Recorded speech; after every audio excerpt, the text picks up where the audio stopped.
এখন সমুদ্রটা দেখা যাচ্ছে দূরে পিছিয়ে গেছে সকালবেলা, অর্থাৎ এখন ভাটা চলছে। ভাটা মানে জলটা পিছিয়ে যায়, জোয়ার মানে জল এগিয়ে আসে উপকূলের দিকে। তাহলে উপকূল কোনটা? কোস্ট। এই যে পিছনে এই যে পরপর পরপর হোটেল সারি দিয়ে রয়েছে, অর্থাৎ কোস্ট, উপকূল। যে লাইন বরাবর এই পরপর পরপর স্থলভাগটা উঁচু বা হোটেলগুলো লাইন দিয়ে রয়েছে, এটা কিন্তু আমাদের কোস্ট লাইন। তারপর কিন্তু এই যে শুরু হয়ে যাচ্ছে একটা বিশাল একটা এলাকা, অর্থাৎ নুড়ি পাথর, ঝিনুক, সামুদ্রিক বিভিন্ন কাদা বালি দ্বারা তৈরি এইটাই হলো বিচ, সৈকত ভূমি। এই হলো আমাদের সৈকত ভূমি, একদম নুড়ি পাথরে ভর্তি।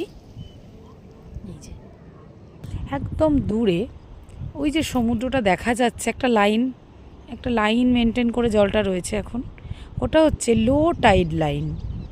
এই লো টাইড লাইনের ওই দিকে রয়েছে অথই জল, আর কিন্তু তলা দেখা যাচ্ছে না। অর্থাৎ এই যে বিচ মানে ওইখানে যদি আমি এখন জলের মধ্যে যাই, আমি তো তলায় পা পাবো, মানে এখনও গভীর সমুদ্রটা অনেক দূরে। তাহলে জলের নিচে, যেটা জল দ্বারা কভার, জলের নিচে দেখা যাচ্ছে না, তাহলে জলের নিচেও কিন্তু এরকম মাটি বিচ আছে যেখানে আমি পা দিয়ে দাঁড়াবো। তাহলে এক হাঁটু জল, এক কোমর জল, এরকম আস্তে আস্তে বাড়বে, কিন্তু তলায় কিন্তু আমি মাটিটা পাচ্ছি, কিন্তু জল দ্বারা ঢাকা আমি দেখতে পাচ্ছি না। ওইটা হচ্ছে একেবারে পুরো দেশীয় সমভূমি বা তটভূমি।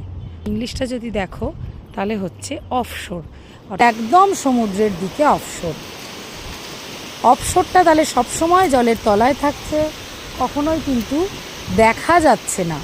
তাহলে এখন চলছে ভাটা, তাহলে নিম্ন জোয়ার সীমায় জল দাঁড়িয়ে আছে। এবার আস্তে আস্তে জোয়ার আসবে, জল কিন্তু বাড়ছে, জল আস্তে আস্তে এগোচ্ছে। কোন দিকে এগোচ্ছে? উপকূলের দিকে এগোচ্ছে। কতটা যাবে এদিকেও কিন্তু একটা লিমিট আছে। এই বীজটাই হচ্ছে সম্মুখ তটভূমি, যেখান দিয়ে আমি এখন হাঁটছি, ফ্রন্ট শোর। এই যে লো টাইড লাইনে জল রয়েছে, আস্তে আস্তে আস্তে আস্তে এই যে ডান দিকে এরকমভাবে জলটা আসবে। কত দূর আসবে? এই যত দূর ভেজা ভেজা দেখা যাচ্ছে ম্যাক্সিমাম, এই পর্যন্ত জলটা এসে দাঁড়িয়ে যাবে। তারপরেরটুকু কিন্তু বিচ পড়ে থাকবে, সি বিচ। ওই যে পড়ে থাকবে সি বিচ, যেখানে এখন মানুষজন এই যে হাঁটাহাঁটি করছে, সি বিচ। এই যে জলের লাইনের পরে যেটুকু শুকনো পড়ে থাকবে জোয়ারের পর, আর ওই দিকটা যাবে না জলটা, সেইটা হবে ব্যাক শোর। ক্লিয়ার হলো? তিনটে শোর, অফশোর, ফ্রন্ট শোর অ্যান্ড ব্যাক শোর। আফটার দ্যাট যেখানে হোটেলগুলো আমরা দেখতে পাচ্ছি, ওটা হলো কোস্ট।